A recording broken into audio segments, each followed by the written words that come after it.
بسم اللہ الرحمن الرحیم۔ ہدایہ ثانی کا سبق ہے۔ عبارت ملاحظہ فرمائیں۔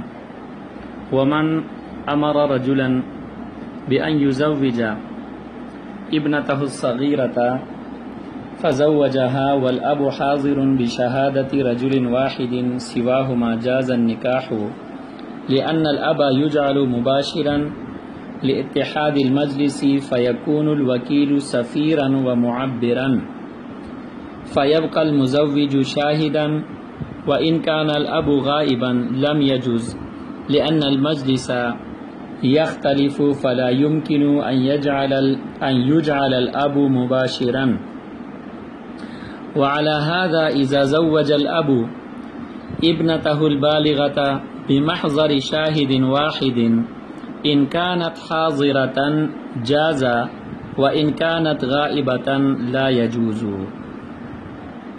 ترجمہ سماعت فرمائے۔ ومن امر رجلا، اگر کسی آدمی نے دوسرے آدمی کو حکم دیا بأن يزوج ابنته کہ وہ اس کی بیٹی کا نکاح کرا دے، الصغیرۃ ایسی بیٹی جو کہ کیا ہے، صغیرہ ہے، چھوٹی ہے، یعنی صغیرہ سے مراد نابالغ، فزوجها اور اس وکیل نے، اس آدمی نے اس کا نکاح کرایا، والاب حاضر اس حال میں کہ باپ حاضر ہے، بشہادتی رجل واحد ایک آدمی کی گواہی سے، سواہما جو اس اب اور وکیل کے علاوہ ہے، جاز النکاح تو نکاح جائز ہوگا، لأن الاب یجعل مباشرا اس لیے کہ یہاں پہ باپ کو مباشر یعنی عاقد بنایا گیا، لاتحاد المجلس اتحاد مجلس کی وجہ سے، فیکون الوکیل سفیرا و معبرا پس وکیل صرف سفیر اور معبر بنے گا، فیبقى المزوج شاہدن اور یہ مزوج جو ہے وہ گواہ کی صورت میں باقی رہے گا۔ اچھا جی، وَإِنْ كَانَ الْأَبُ غَائِبًا اور اگر باپ غائب ہو، لم يجوز تو اس صورت میں یہ جائز نہیں ہوگا، لأن المجلس يختلف اس لیے کہ مجلس مختلف ہو گیا، فلا يمكن ان يجعل الاب مباشرا پس اب باپ کو مباشر اور عاقد بنانا ممکن نہ ہوگا، وعلى هذا اور اسی اصول پر یہ دوسرا مسئلہ بھی مبنی ہے، اذا زوج الاب کہ جب آدمی نکاح کرائے، ابنتہ البالغۃ اپنی بالغ بیٹی کا، بمحضر شاہدین ایک گواہ کی موجودگی میں، واحدین بمحضر شاہدین واحدین ایک گواہ کی موجودگی میں، ان کانت حاضرتن جازا اگر یہ بالغ لڑکی خود موجود ہے تو نکاح جائز ہوگا، وان کانت غائبۃ لا یجوز اگر یہ لڑکی غائب ہے تو پھر اس صورت میں نکاح جائز نہ ہوگا۔ اچھا جی، ہم نے اوپر گواہوں کے حوالے سے یہ مسئلہ بیان کیا تھا کہ نکاح کے لیے کم از کم 2 مرد گواہوں کا ہونا ضروری ہے، کم از کم 2 مرد گواہوں کا ہونا کیا ہے، ضروری ہے۔ اگر دونوں مرد ہیں اور ایک مرد اور 2 عورتوں کی گواہی بھی عند الاحناف جائز ہے، لیکن مرد ہونے کی صورت میں کم از کم 2 گواہوں کا ہونا نکاح کے لیے کیا ہے بیٹا، ضروری ہے۔ یہاں 2 مسئلے بیان فرمائے ہیں اور دونوں کی تفریع اس گواہی والے مسئلے پر ہے، دونوں کی تفریع کیا ہے بیٹا، اس گواہی والے مسئلے پر ہے۔ پہلی تفریع، پہلا مسئلہ یہ ہے کہ آدمی نمبر 1 نے آدمی نمبر 2 کو اپنا وکیل بنایا اپنی بیٹی کے نکاح کے لیے، کہ میں بھی میری یہ جو صغیرہ بیٹی، چھوٹی بیٹی صغیرہ یعنی نابالغ، آدمی نمبر 1 نے آدمی نمبر 2 کو اپنی نابالغ بیٹی کے نکاح کے لیے وکیل بنایا اور اس کو حکم دیا کہ میری اس نابالغ بیٹی کا کیا کرا دے، نکاح کرا دے۔ سمجھ میں آ گئی کہ نہیں آئی؟ اب اس وکیل نے اس لڑکی کا نکاح کرا دیا، اس کی آگے 2 صورتیں بنیں گی۔ کتنی صورتیں بنیں گی؟ 2 صورتیں بنیں گی۔ پہلی صورت یہ ہے کہ اس وکیل نے اس نابالغ لڑکی کا نکاح کرا دیا ایک گواہ کی موجودگی میں، حال یہ ہے کہ یہ باپ خود بھی مجلس میں موجود ہے، باپ خود بھی مجلس میں کیا ہے؟ موجود ہے۔ یہ وہ صورت ہے کہ اس صورت میں نکاح منعقد ہوگا۔ اس صورت میں کیا ہوگا بیٹا؟ نکاح منعقد ہوگا۔ اس صورت میں نکاح منعقد اس لیے ہوگا کہ باپ مجلس میں موجود ہے۔ باپ مجلس میں کیا ہے بیٹا؟ موجود ہے۔ جب باپ مجلس میں خود موجود ہے تو ہم اس باپ کو عاقد بنائیں گے، گویا کہ یہ عقد نکاح یہ باپ جو ہے نا وہ خود اپنی موجودگی میں اپنی بیٹی کا نکاح کرا رہا ہے۔ سمجھ میں آ گئی کہ نہیں آئی؟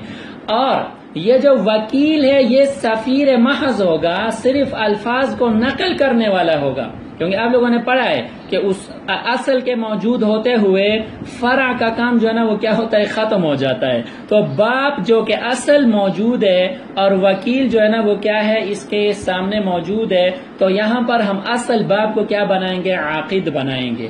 اب دیکھیں، جب اصل باپ کو آپ نے عاقد بنایا تو آپ کے پاس دو گواہ باقی رہ گئے۔ کتنے گواہ باقی رہ گئے؟ دو گواہ۔ ایک گواہ وہ ہے جو خود گواہ تھا، آپ نے کہا تھا نا بشہادت رجل واحد، کہ وکیل نے باپ کی موجودگی میں اس کی نابالغ بیٹی کا نکاح ایک گواہ کی موجودگی میں کرایا۔ ایک گواہ موجود تھا کہ نہیں تھا؟ ایک گواہ موجود تھا۔ اب اس وکیل کو ہم دوسرا گواہ بنا لیں گے اور اس باپ کو ہم عاقد بنا لیں گے، تو باپ عاقد ہو گیا، ایک گواہ موجود ہے اور دوسرا یہ وکیل گواہ ہوگا، تو گویا کہ دو گواہ یہاں پہ موجود ہوئے، لہذا نکاح کیا ہوا؟ صحیح ہوا۔ سمجھ تو نا بات؟ سمجھ میں آ رہی کہ نہیں آ رہی؟ یہ پہلی صورت ہے اس مسئلے کی، اس پہلی تفریع کی، پہلے مسئلے کی۔ دوسری صورت یہ ہے کہ اس وکیل نے اس نابالغ لڑکی کا نکاح ایک گواہ کی موجودگی میں کرایا، باپ مجلس میں موجود نہیں ہے، تو اس صورت میں جو ہے نا بیٹا نکاح منعقد نہیں ہوگا۔ نکاح منعقد نہیں ہوگا۔ نکاح منعقد اس لیے نہیں ہوگا کہ یہاں پہ مجلس ایک نہیں ہے، باپ کسی اور جگہ پہ بیٹھا ہوا ہے۔ سمجھ میں آ گئی کہ نہیں؟ یہاں اس کا وکیل اور ایک گواہ جو اس لڑکی کا نکاح کرا رہے ہیں یہ دوسری جگہ میں بیٹھے ہوئے ہیں، اتحاد مجلس موجود نہیں ہے۔ سمجھ میں آ گئی کہ نہیں آئی؟ تو لہٰذا یہاں ہم وکیل کو عاقد مان لیں گے۔ دیکھیں نا، پہلی صورت میں باپ خود موجود تھا، مجلس ایک تھی، اس لیے وہاں باپ کو عاقد بنایا، یہاں پہ باپ موجود نہیں ہے تو وکیل کیا بنے گا؟ عاقد بنے گا۔ جب وکیل عاقد بنے گا تو ہمارے پاس گواہ ایک ہی بچے گا، کوئی دوسرا گواہ موجود نہیں ہوگا اور ایک گواہ کی موجودگی میں نکاح منعقد نہیں ہو سکتا۔ پہلے مسئلہ، پہلے تفریق کی وضاحت ہو گئی دونوں صورتوں کی۔ اچھا جی، آگے آ جائیں۔ دوسرا مسئلہ، دوسری تفریع، اس کی بھی دو صورتیں ہیں۔ دوسرا مسئلہ یہ ہے کہ ایک آدمی نے اپنی بالغ بیٹی کا نکاح ایک گواہ کی موجودگی میں کرایا۔ یہاں پہ وہ وکیل والا مسئلہ نہیں ہے، سمجھ میں آ گئی کہ نہیں؟ وکیل نہیں ہے، آدمی خود کرا رہا ہے۔ ایک فرق یہ ہے۔ دوسرا فرق یہ ہے کہ وہاں صغیرہ بیٹی کا نکاح تھا اور یہاں کبیرہ کا نکاح ہے۔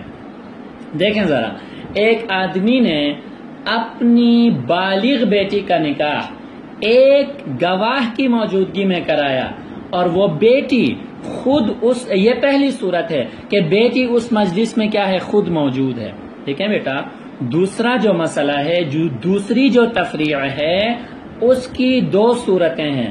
پہلی صورت یہ ہے کہ باپ نے اپنی بالغ بیٹی کا نکاح ایک گواہ کی موجودگی میں کرایا، حال یہ ہے کہ وہ بالغ بیٹی عقد کے وقت اس مجلس میں موجود ہے، تو اس صورت میں نکاح منعقد ہوگا۔ نکاح کیا ہوگا میرا بیٹا؟ منعقد ہوگا۔ نکاح منعقد اس لیے ہوگا کہ یہ لڑکی بالغ ہے اور مجلس عقد میں خود موجود ہے، اور آپ نے پڑھا ہے کہ بالغ کو اپنے نفس کی ولایت خود حاصل ہوتی ہے، وہ اپنے لیے عاقد خود بن سکتی ہے۔ سمجھ میں آئی کہ نہیں؟ اب دیکھیں، بالغ بیٹی مجلس عقد میں موجود ہے تو اس کو کیا مانیں گے؟ عاقد مانیں گے۔ اس لڑکی کو کیا مانیں گے بیٹا؟ عاقد مانیں گے۔ جب یہ لڑکی عاقد بن گئی، عاقدہ بن گئی، تو اب دو گواہ یہاں پہ موجود ہوئے۔ ایک تو وہ گواہ ہی ہے بمحضر شاہد واحد، اور دوسرا گواہ کون بنے گا؟ اس کا باپ بنے گا۔ دوسرا گواہ اس کا باپ بنے گا، کیونکہ اب یہاں پہ عاقد یہ لڑکی خود ہے تو باپ گواہ بنے گا، تو دو گواہ موجود ہوں گے، لہذا نکاح کیا ہوا؟ منعقد ہوا۔ سمجھ میں آئی بات؟ اس مسئلے کی، اس تفریع کی دوسری صورت، آدمی نے اپنی بالغ لڑکی کا نکاح ایک گواہ کی موجودگی میں کرایا، حال یہ ہے کہ وہ لڑکی مجلس عقد میں موجود نہیں ہے، حال یہ ہے کہ وہ لڑکی مجلس عقد میں موجود نہیں ہے۔ جب وہ لڑکی مجلس عقد میں موجود نہیں ہے، مجلس مختلف ہے، تو یہاں پر عاقد اس کا باپ ہوگا۔ عاقد کون ہوگا بیٹا؟ باپ ہوگا۔ اب ایک باپ اس کا یہاں پہ موجود ہے جو کہ عاقد ہے، اور ایک گواہ موجود ہے، لہذا ایک گواہ کی شہادت سے، ایک گواہ کی موجودگی میں نکاح منعقد نہیں ہو سکتا۔ دونوں میں فرق ہے، سمجھ میں آگئی کہ نہیں؟ پہلے مسئلے کی، پہلے تفریق کی دونوں صورتیں، ان دونوں میں آپس میں فرق ہے، اور پھر دوسرا مسئلہ، دوسری تفریق کی دو صورتیں ہیں، دونوں صورتوں کا آپس میں کیا ہے؟ فرق ہے۔ اسی طرح تفریق نمبر 1 اور تفریق نمبر 2 میں بھی آپس میں صورت کے اعتبار سے کیا ہے اور حکم کے اعتبار سے فرق ہے، لہٰذا اس کو خوب اچھی طرح سمجھ جائیں۔ وآخر دعوانا الحمدللہ رب العالمین۔